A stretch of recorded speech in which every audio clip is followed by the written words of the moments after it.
mamalasin ako. Nandiyan po yan eh. They cannot deny. At yan naman ang totoo. That's why I'm proposing, Mr. Chair, na magkaroon ng simple at mas mabilis na survey.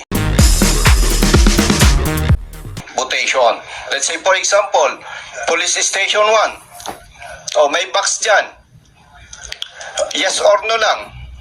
Tapos bibilangin.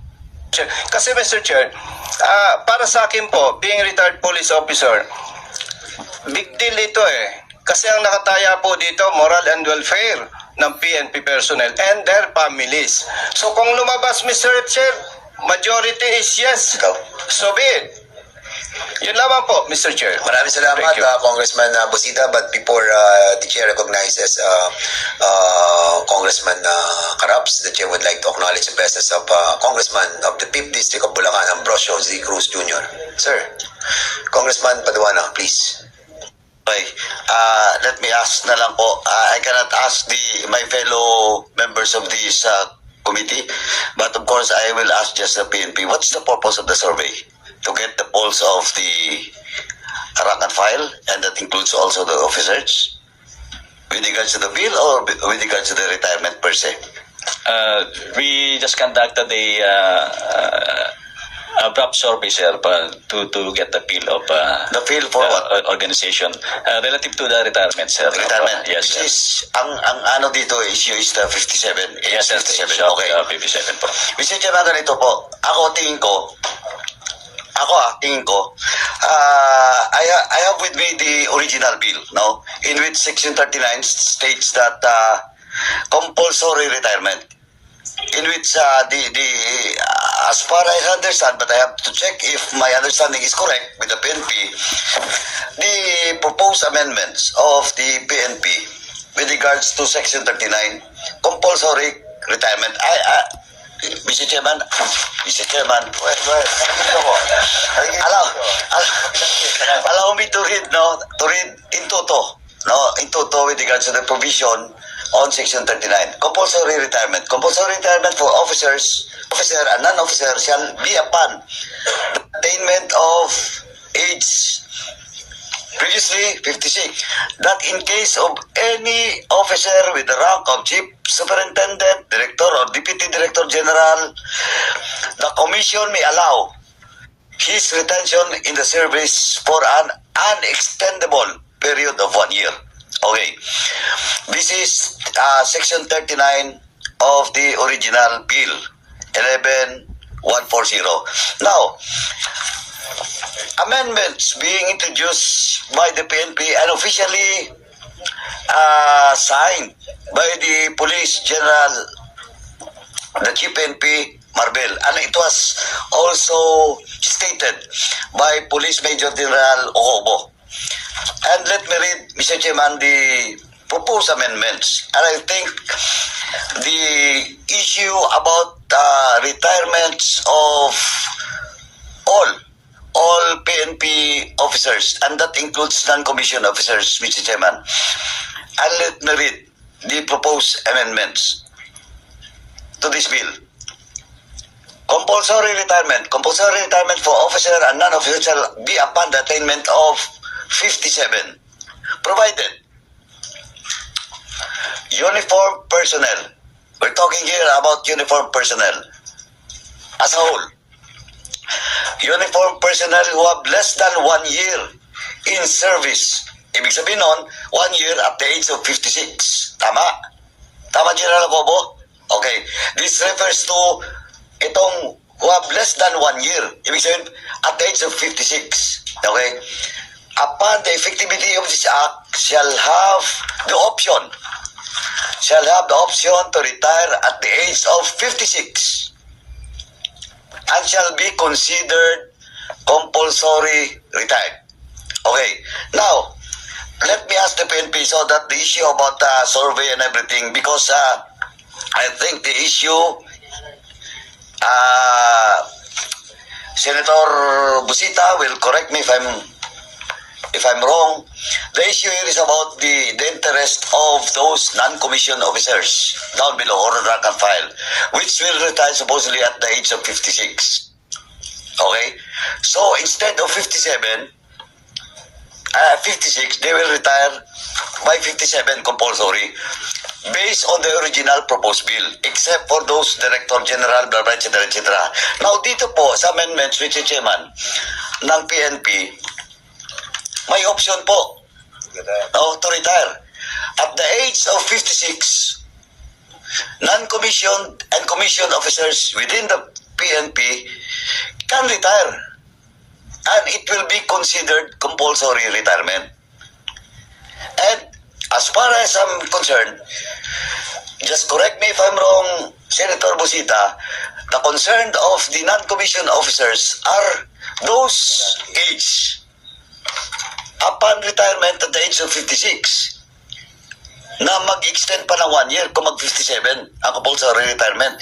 But in this proposed amendment of the Philippine National Police, as stated by Major General Ocobo, and the letter or position signed by the Chief PNP, pwede po at the age of 56 if commissioned or non-commissioned officers wants to retire, considered po as compulsory retirement. No official. So it never changes. It never changes. For example, ako, at the age of 56, supposedly, I have to retire. Now, pwede ako mag-retire. Option ko to retire, or I will extend my 1 year.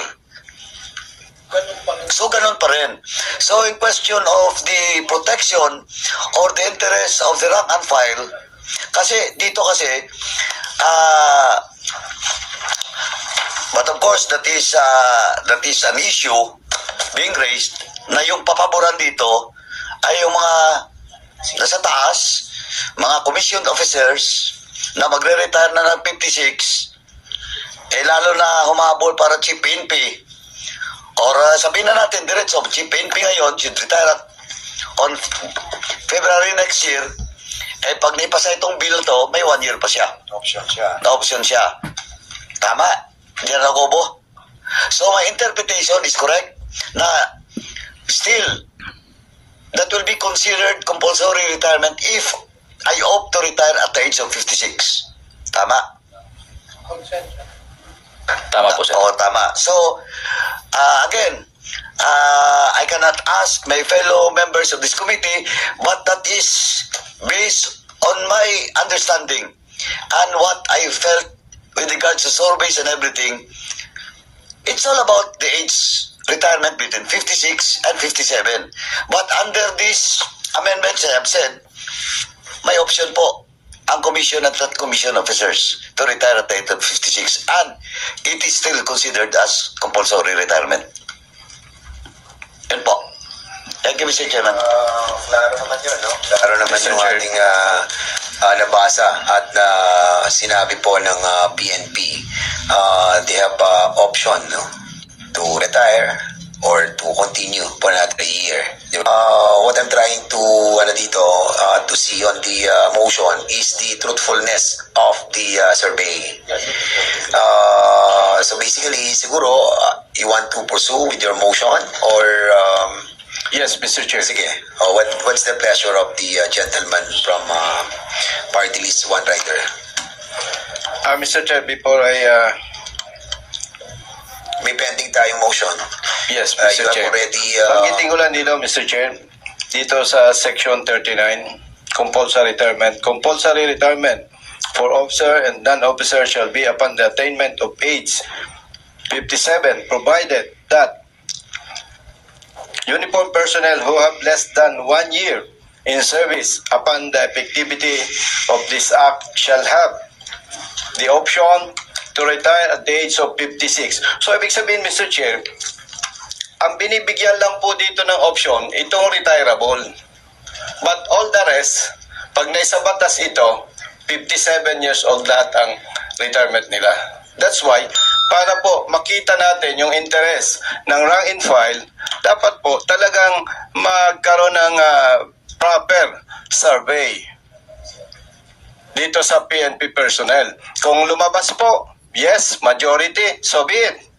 So, ang punto lang dito, Mr. Chair, kailangan yung pulso talaga ng personnel ang makita natin dito. And I believe the honorable sponsor, ang interest lang talaga nito is para maproteksyonan yung ating personnel, yung moral and welfare nila. So, kung hindi natin makuha, Mr. Chair, yung talagang pulso ng personnel, conflict yan doon sa interest ng author. Hindi po tama yon. So, yun lamang po, yung So, nabanggit kasi dito. thank you so Mr. much. Chair. We have really to balance everything. We know that there are advantages, and disadvantages on the retirement age from 56 to 57. We know all about it, no? At alam natin that the junior officers will be really affected, no? Even without the survey, those junior officers will really react on this. But having said that, we already discussed as well the benefits of those other senior officials to be in service for another year for their capacity to lead the organization as well. But of course, hindi naman nila monopolize yung servisyo din, di ba? So, be that as it may, the reason why we are here is to approve or not the bill that was filed by the speaker and all other personalities in this as a co-author.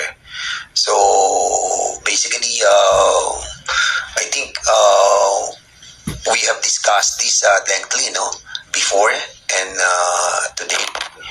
So one way or the other, we have to approve this measure in favor or not in favor of this House Bill 1140.